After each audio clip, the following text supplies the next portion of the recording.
Hello' everyone মৰমৰ ছাত্ৰ ছাত্ৰীসকল বহুতো ছাত্ৰ ছাত্ৰীয়ে ৰিকুৱেষ্ট কৰি আছিলে যে ইংলিছৰ ইণ্ডিগ' চেপ্টাৰটোৰ ইম্পৰ্টেণ্ট কুৱেশ্যন আনচাৰ লাগে যিহেতু তোমালোকৰ পৰীক্ষা পালেহি সেয়েহে আজি মই তোমালোকৰ বাবে ইংলিছৰ ইণ্ডিগ' নামৰ চেপ্টাৰটোৰ ইম্পৰ্টেণ্ট কুৱেশ্যন আনচাৰ কেইটামান দেখাই যাম গতিকে ভিডিঅ'টো মষ্ট ইম্পৰ্টেণ্ট হ'ব ভিডিঅ'টো স্কিপ নকৰাকৈ ভালদৰে চাই যাবা এই গোটেইবোৰ প্ৰশ্ন প্ৰিভিয়াছ ইয়েৰ এক্সামত আহিছে গতিকে ভিডিঅ'টো ভালদৰে চাবা 1 নম্বৰ প্ৰশ্নটো চোৱা who was sir Edward gate এইটো প্ৰশ্ন 1 নম্বৰৰ বাবে বহুত ইম্পৰ্টেণ্ট হয় এইটো প্ৰশ্ন 2012 আৰু 15 চনত আহিছে গতিকে ইয়াৰ উত্তৰটো ধুনীয়াকৈ দিয়া আছে sir Edward Gait was the lieutenant governor of the province of Champaran গতিকে উত্তৰটো ধুনীয়াকৈ মুখস্থ কৰিবা নিশ্চয় তোমালোকে মুখস্থ কৰিছা এইটো চাই যাবা তাৰপিছত 2 নম্বৰটো চাবা who was Rajkumar Shukla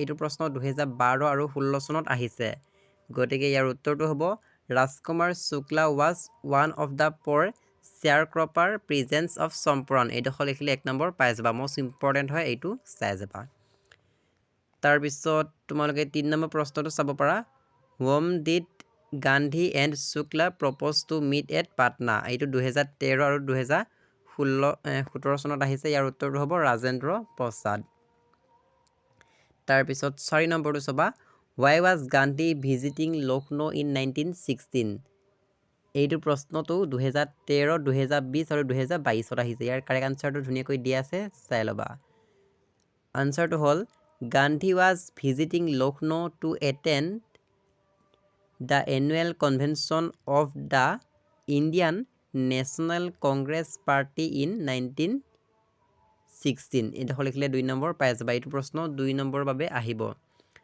5 number প্ৰশ্নটো চাবা where is the Champaran situated এইটো প্ৰশ্ন 2014 চনত আহিছে আৰু এইটো প্ৰশ্নই অৰ বুলি দিছে মানে বেলেগ ধৰণেও দিছে প্ৰশ্নটো where was চম্পাৰণ গতিকে প্ৰশ্ন বেলেগ বেলেগকৈ দিব আনসাৰ কিন্তু একেটাই হ'ব দেখিছা 2014 চনত এইটো প্ৰশ্ন আহিছে আৰু অৰ বুলি দিছে 2018 চনত আহিছে একেটা প্ৰশ্নই কিন্তু প্ৰশ্নটো বেলেগ বেলেগকৈ দিছে গতিকে তোমালোকৰ ইংলিছৰ পৰীক্ষাত প্ৰশ্নবোৰ বেলেগ বেলেগকৈ দিব যদিহে তোমালোকে মিল থকা ওয়াৰ্ডবোৰ দেখা তেনেহলে আনসাৰটো লিখি দিবা সেয়েহে এইটো টিপস তোমালোকে ফলো কৰিবা ইংলিছত যদি তুমি পঢ়ি যোৱা প্ৰশ্নটো পৰীক্ষাত কমন নপৰে তেন্তে কিছুমান ওয়াৰ্ড থাকে সেই ওয়াৰ্ডটো তুমি মনত ৰাখিবা ইয়াত দেখিছা চম্পাৰণ বুলি থকা ওয়াৰ্ডটো ইয়াত আছে আৰু ইয়াতো আছে আৰু প্ৰশ্নটো তুমি পঢ়ি চাবা পঢ়ি চাই নিশ্চয় তুমি কিবা এটা বুজি পাবা তেতিয়া তুমি যিটো আনসাৰ জানা সেইটো লিখি থৈ আহিবা তেতিয়া তুমি 1 নম্বৰ বা 2 নম্বৰ পাই যাবা গতিকে এই টিপসটো ফলো কৰিবা ইয়াৰ কাৰেক্ট আনসাৰটো ধুনীয়াকৈ দিয়া আছে এইখিনি তোমালোকে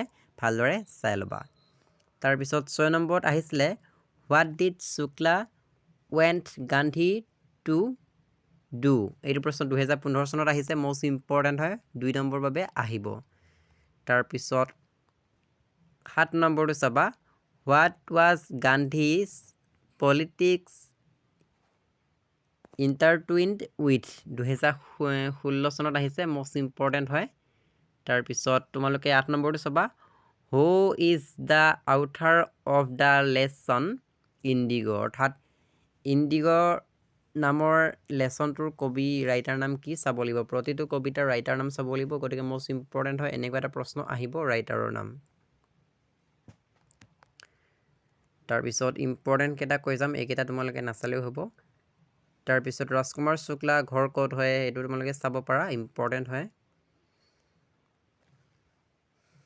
তাৰপিছত 16 নম্বৰ প্ৰশ্নটো চাব পাৰা এইটো 1 নম্বৰৰ বাবে ইম্পৰ্টেণ্ট হয় 2019 চনত আহিছে তাৰপিছত 17 নম্বৰটো চাব পাৰা what was the capital of Champaran ইয়াৰ উত্তৰটো হ'ব মতিহাৰী গতিকে এইটো 1 নম্বৰৰ বাবে ইম্পৰ্টেণ্ট হয় চাব পাৰা তাৰপিছত 2 নম্বৰৰ প্ৰশ্ন চাবা তোমালোকে 1 নম্বৰটো চাবা এইটো প্ৰশ্ন 2012 চনত আহিছে আৰু একেটা প্ৰশ্নই তোমালোকক পৰীক্ষাত বনাই দিছে আৰু সেইটো 16 চনত আহিছে দেখিছা এইটো প্ৰশ্ন 12 চনত আহিছে আৰু অৰ বুলি দিছে আৰু একেটা প্ৰশ্ন 2016 চনত আহিছে গতিকে প্ৰশ্নটো তোমালোকে পঢ়ি চোৱা দুইটা প্ৰশ্ন পঢ়ি চাবা ইয়াত মিল থকা শব্দ কি আছে চাবা ইয়াত মিল থকা শব্দ কি আছে ইয়াত প্ৰথমতে চম্পাৰণ বুলি থকা ওয়াৰ্ডটো আছে চম্পাৰণ আৰু ইয়াতো চম্পাৰণ আছে তাৰপিছত আৰু কি কি শব্দ মিল আছে তোমালোকে চাবা সেই মিল থকা শব্দবোৰ পঢ়িবা পঢ়ি পেলাই তুমি যিটো আনচাৰ জানা সেই আনচাৰ তুমি লিখি থৈ আহিবা, তেওঁ নম্বৰ পাবা। গতিকে এইটো হ'ব ইয়াৰ আনচাৰ। তাৰপিছত 2013 চনত এইটো প্ৰশ্ন আহিছিলে, এইটো প্ৰশ্ন তোমালোকে চাব পাৰা। তাৰপিছত 6 নম্বৰ এইটো প্ৰশ্ন চাবা, 2022 চনত আহিছিলে। প্ৰশ্নটো হ'ল হোৱাই ৱাজ গান্ধী ইমপ্ৰেছড উইথ শুক্লা। এইটো ইম্পৰ্টেণ্ট হয়, টেষ্ট পৰীক্ষাত আহিছে তোমালোকৰ। তাৰপিছত এইকেইটা প্ৰশ্ন তোমালোকে নাচালেও হ'ব। বাকী তোমালোকে আৰু চাব লাগিব লং কুৱেশ্যন কেইটা মই দেখাই যাম এতিয়া। 13 নম্বৰটো চাব পাৰা, where did Gandhi stay in Muzaffarpur. এইটো প্ৰশ্ন 2019 বৰ্ষত আহিছে। তাৰপিছত 16 নম্বৰটো চাব পাৰা, এইটো 2022 আৰু 20 চনত আহিছে, ইম্পৰ্টেণ্ট হয়। যদি তোমালোকে এইটো শব্দ দেখা, এই শব্দটো দেখিলে তোমালোকে ডাইৰেক্ট এইটো আনচাৰ লিখি দিবা, 2 নম্বৰ পাই যাবা। তাৰপিছত 2023ত এইটো আহিছিলে, এইটো তোমালোকে নাচালেও হ'ব। তাৰপিছত 2023ত অহাকেইটা বাৰু চাব নালাগে, আৰু 2024ত অহাকেইটা নাচালেও হৈ যাব। তাৰপিছত তোমালোকৰ লং কুৱেশ্যন আহিব, যেনে এইটো প্ৰশ্ন আহিব। এই প্ৰশ্নটো তোমালোকে পঢ়িবা ভালদৰে। তোমালোকে এই প্ৰশ্নটো পঢ়ি থাকিব নালাগে পৰীক্ষাত, যদিহে তোমালোকে মিল থকা শব্দকেইটা দেখা, যেনে শ্বেয়াৰ ক্ৰপাৰ আৰু ছেটেলমেণ্ট, এই দুটা ৱৰ্ড দেখিলে তোমালোকে এইটো আনচাৰ লিখি দিবা, প্ৰশ্নবোৰ পঢ়ি থাকিব নালাগে। এইটো প্ৰশ্ন 2013, 2017, 2019ত আহিছে। গতিকে এই ছেটেলমেণ্ট বুলি থকা এই ৱৰ্ডটো যদি দেখা, তুমি এইটো আনচাৰ লিখি দিবা, তেতিয়া নম্বৰ পাই যাবা 5 নম্বৰ। তাৰপিছত এইটো প্ৰশ্ন চাব পাৰা, এইটো প্ৰশ্ন 2014 চনত আহিছিলে। গতিকে 5 লাইনমান লিখিলে তোমালোকে নম্বৰ পাই যাবা। তাৰপিছত এইটো প্ৰশ্ন চাব পাৰা, দ্য বেটেল। তোমালোকে মনত ৰাখিবা, দ্য বেটেল বুলি থকা যদি এটা প্ৰশ্ন আহে, তোমালোকে এইটো আনচাৰ লিখি দিব লাগিব। আৰু এই প্ৰশ্নটো 2015 আৰু 16 চনত আহিছে, একেলগে 2 বছৰ আহিছে। গতিকে এইকেইটা প্ৰশ্ন চালে হ'ল, বাকী 4 নম্বৰটো চাব নালাগে। এইকেইটা তোমালোকে নাচালেও হ'ব। দেখিছা, একেবোৰ প্ৰশ্নই বেলেগ বেলেগ কৰি দিছে, অৰ বুলি দিছে, আকৌ দিছে। গতিকে ইংলিছৰ প্ৰশ্নবোৰ তোমালোকৰ পৰীক্ষাত বনাই দিয়ে। গতিকে এইকেইটা আছিলে ইণ্ডিগ' লেচনৰ ইম্পৰ্টেণ্ট কমন কুৱেশ্যন আনচাৰ। মই যিকেইটা প্ৰশ্ন দেখাই গ'লোঁ বা ক'লোঁ, এইকেইটা প্ৰশ্ন পঢ়িলেই হ'ব, বেলেগ প্ৰশ্ন পঢ়িব নালাগে। বহুতো ছাত্ৰ ছাত্ৰীয়ে ৰিকুৱেষ্ট কৰি আছিলে যে ইণ্ডিগ' চেপ্টাৰটোৰ কমন কুৱেশ্যন আনচাৰ লাগে। গতিকে এই চেপ্টাৰটোৰ বেছিকৈ ইম্পৰ্টেণ্ট কুৱেশ্যন মই যিকেইটা দেখাই দিলোঁ, সেইকেইটাই পঢ়িলে তোমালোকে হৈ যাব। বাকী আৰু কোনটো লেচনৰ কমন কুৱেশ্যন আনচাৰ লাগে কমেণ্ট এটা কৰিবা।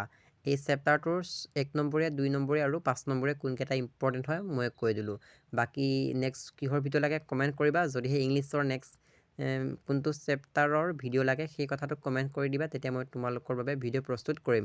গতিকে যিমান পাৰা এইকেইদিন ভিডিঅ'সমূহ ভালদৰে চোৱা, আৰু পৰীক্ষা তোমালোকৰ নিশ্চয় ভাল হ'ব। আৰু ভিডিঅ'টো শ্বেয়াৰ কৰি দিবা, আৰু চেনেলটো যদি ছাবস্ক্ৰাইব কৰা নাই, চেনেলটো ছাবস্ক্ৰাইব কৰি ল'বা, তেতিয়া এনেধৰণৰ ইম্পৰ্টেণ্ট ভিডিঅ'সমূহ লাভ কৰিব পাৰিবা। আৰু ভিডিঅ'টো যদি তুমি লাইক কৰি দিয়া নাই, ভিডিঅ'টো এটা লাইক কৰি দিবা। গতিকে আজিৰ ভিডিঅ'টো ইমানতে সামৰণি মাৰিলোঁ। ভিডিঅ'টো চোৱাৰ বাবে বহুত বহুত ধন্যবাদ।